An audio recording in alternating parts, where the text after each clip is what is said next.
Welcome back to Timetables of the Lost. Timetables of the Lost. Season 1, Chapter 5. The Clock Without Hands. The platform was a ring of pale stone set in a bowl of quiet. Around it stood clocks with faces of frosted milk glass. No numerals, no hands, only the faint halos where time had once touched. The air had the clean smell of rooms just before people enter them. A sign, lettered with an archivist's patience. Move without urgency.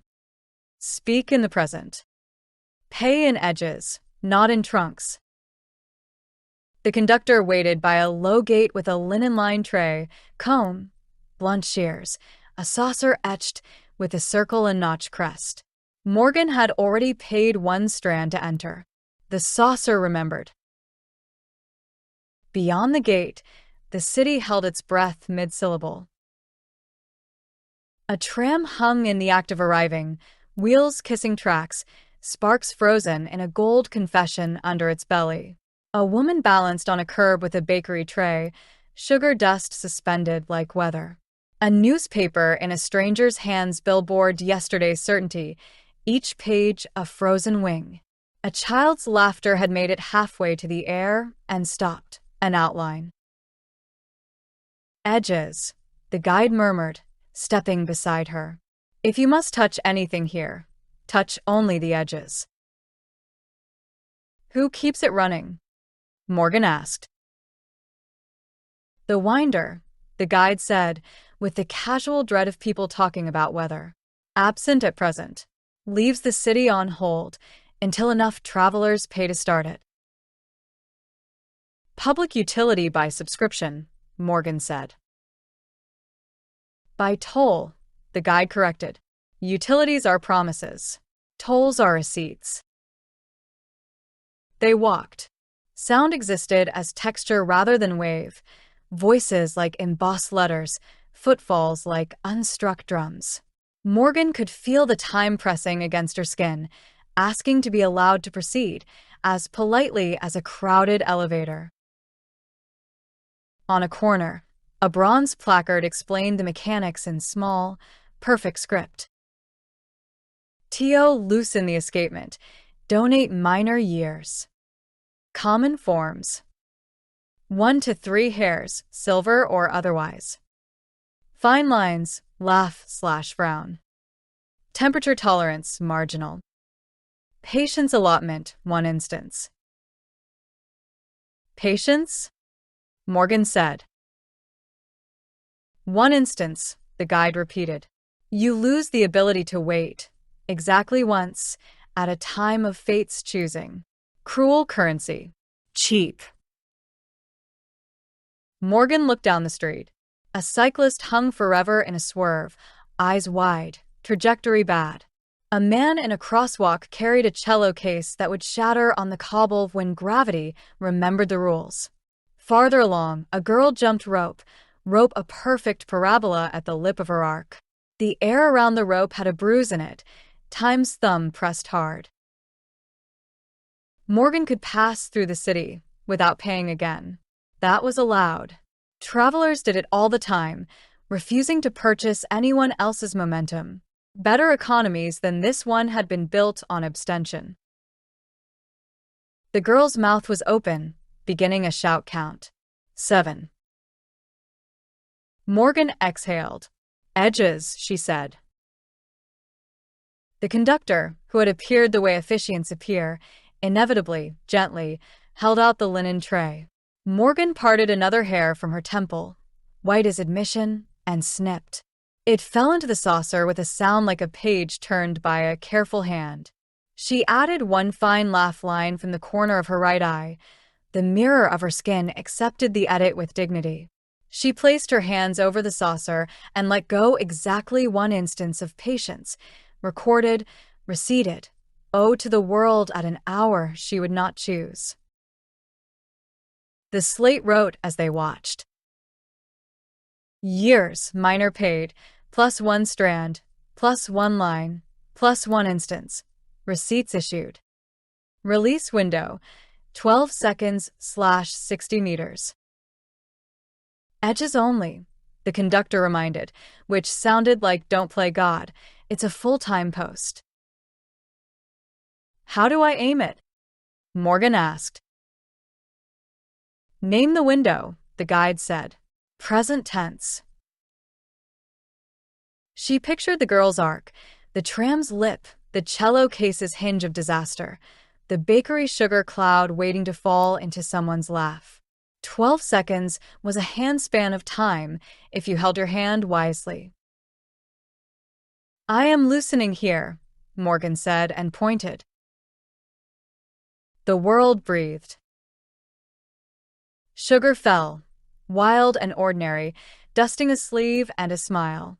The rope finished its arc and slapped stone. The girl laughed. 8. As if she had never stopped. The tram hissed, sparks committing to a physics lesson.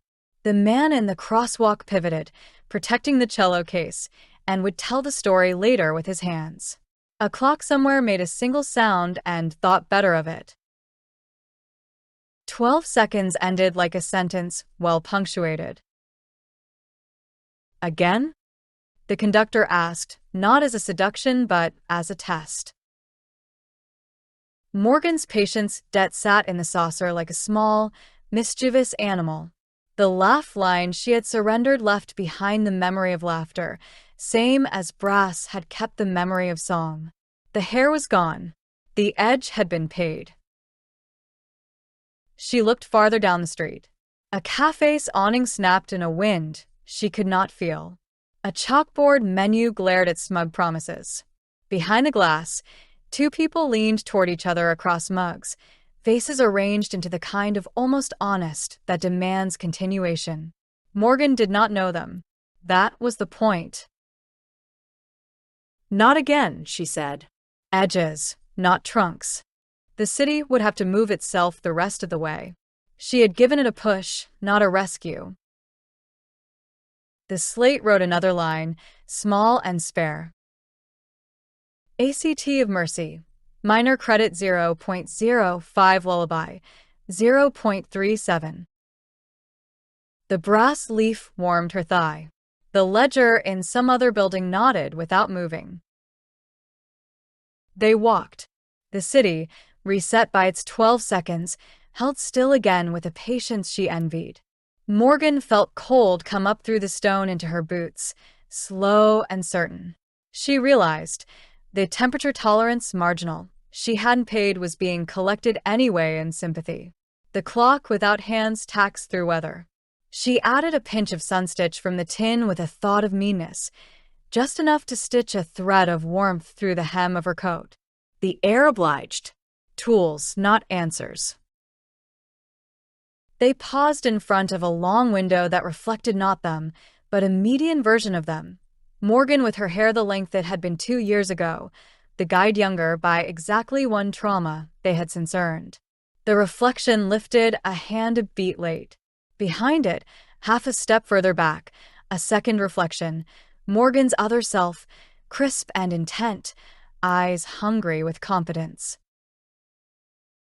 She can't enter a city that isn't moving, the guide said. She entered the reflection, Morgan said. Reflections are movement, the guide said, in slow motion. The other Morgan mouthed something, syllables filed for later. It didn't matter yet. What mattered was the room Morgan could build. She touched the jar of quiet blue. The hush stirred. Not here, the guide warned. Hushes in frozen places become ice. Then a breath, Morgan said, and cracked the Obad ash tin. The carriage of dawn rolled under the door.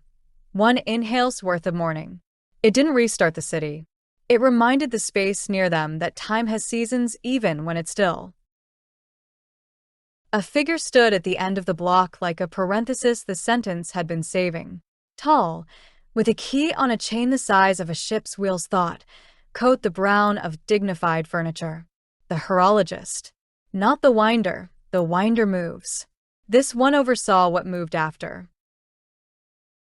You've paid nicely, the herologist said. Voice the exact middle of a metronome. No flourishes. Flourishes cost trunks, the guide said. The herologist considered Morgan with professional curiosity. You're accruing a song, they said, eyes on the brass leaf she had not shown them. A room, Morgan corrected. A room that does what a song once did, the herologist amended, satisfied. Better. Songs fail outside throats. They opened their hand.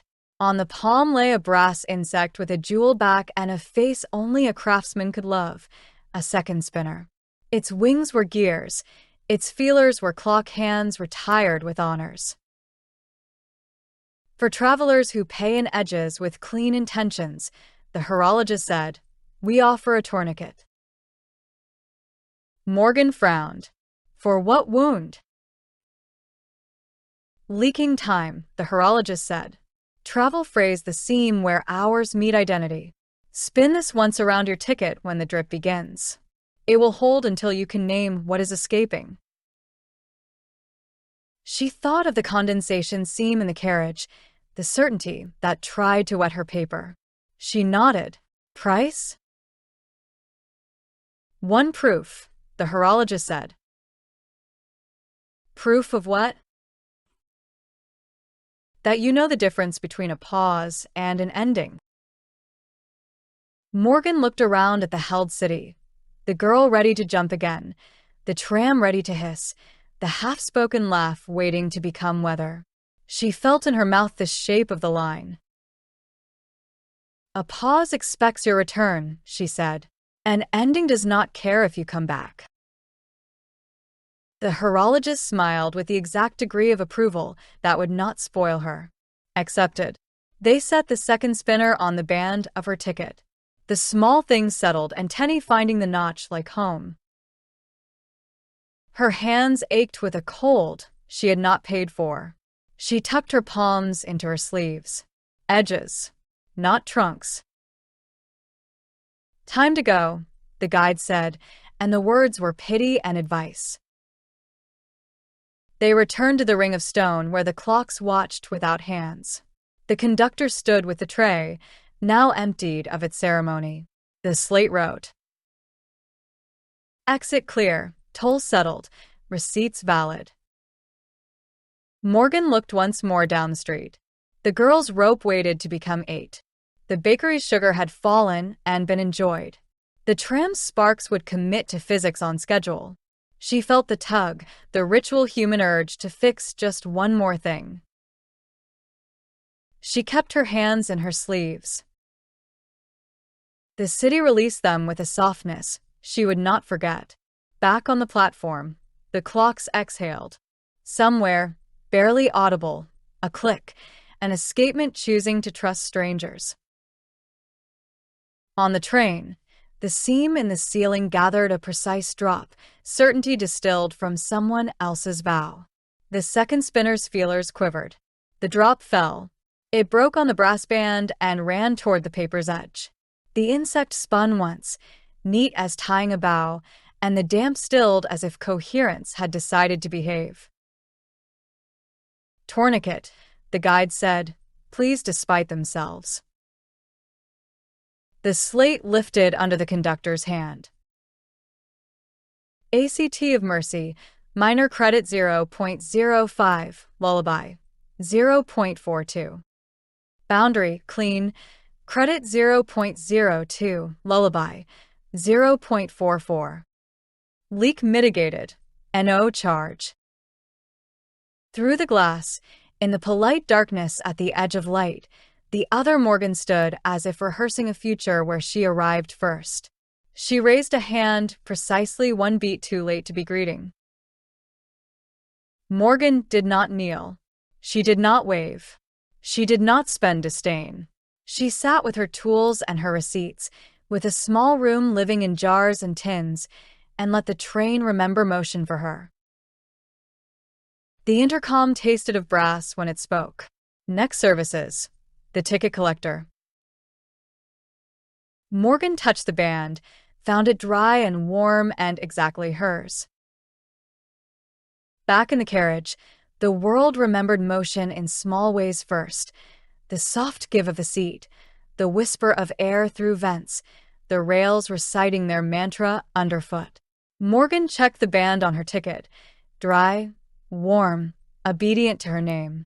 The second spinner perched there like a jeweled comma, antennae tasting for leaks and finding none. The conductor moved through with a slate. New lines etched themselves with the stenographer's calm. Exit clear. Receipts valid. Next services. The ticket collector. Mandatory round. Passengers adjusted in their seats the way people do when a test has been announced. A woman smoothed her collar as if straightening a week. The boy 3 rows ahead tucked his listen line coil into a lunchbox and sat very still, practicing not spilling hope. The guide leaned back, eyes half closed, as if rest were something you could practice too. At the seam in the ceiling, a single bead gathered, certainty condensed from some other passenger's vow. It shivered, thought better of it, and pulled itself flat. The second spinner's feelers quivered once, then went still. Insurance working in silence. Collector's round? Morgan said softly. Inventory, the guide said. They check what you paid, what you carry, and whether your ticket matches your mouth. Penalties? Only for counterfeits and carelessness. A glance at her band. Keep saying who you are. Keep it dry. The intercom clicked, then spoke in a voice polite enough to be ominous. Prepare tickets for inspection. Proof of inherent name may be required. Counterclaims adjudicated on the aisle. The car dimmed a fraction, not darker, truer. Advertisements seemed embarrassed of their slogans. Far down the row, the back seat figure that wore her outline placed both hands on the headrest and went very still, like a chess piece waiting for a better board. In the glass, that silhouette practiced, smiling with Morgan's mouth. Morgan opened her bag. Tools, not answers. The jar of quiet blue held a small room ready to be poured if she needed a boarder she could carry. The Obad ash tin kept one breath of morning for the moment when night pretended to be policy. The sunstitch sat like a promise that wouldn't heal, only hold. The empty bravery wrapper lay folded like a receipt she didn't regret. The conductor paused by her seat. Any changes to your declaration? I am the one who keeps the ticket dry, Morgan said, not loudly exactly. I build a room where songs used to be. The slate wrote pin verified, then, beneath it in smaller hand, boundary and force. The rails softened under the wheels. Somewhere forward, a bell rang the way law rings in old buildings, 3 short notes, a pause, then one that asked for attention without begging. A shadow settled over the vestibule glass. Steps approached with the modest certainty of someone whose job is never dramatic and never optional. The collector, the guide said, opening their eyes. When they clip, don't flinch. When they mirror, don't explain. They prefer complete sentences. The car breathed together. One communal inhale. A pouch of metal chits knocked softly against a ledger. Morgan slid the brass leaf deeper against her thigh. It warmed like a coin learning patience. She touched the band and felt the second spinner steady at her fingertip. The boy glanced back. Morgan tilted the jar a hair. He squared his shoulders as if a chair had agreed to hold him. The bell sounded again, nearer. Paper murmured. The punch gave that small Intican breath it had made the first night. A mirror's dull face caught and returned only what was present. Morgan set her ticket on her palm like truth, repeated her pin under her breath like a hinge, and lifted her chin into the quiet as the collectors stepped into their aisle. Thank you for listening. If you would like to be notified about upcoming releases to the Timetables of the Lost series, please subscribe. It's free, and it helps us bring our content to more people. This has been a Bad Karma Drone production.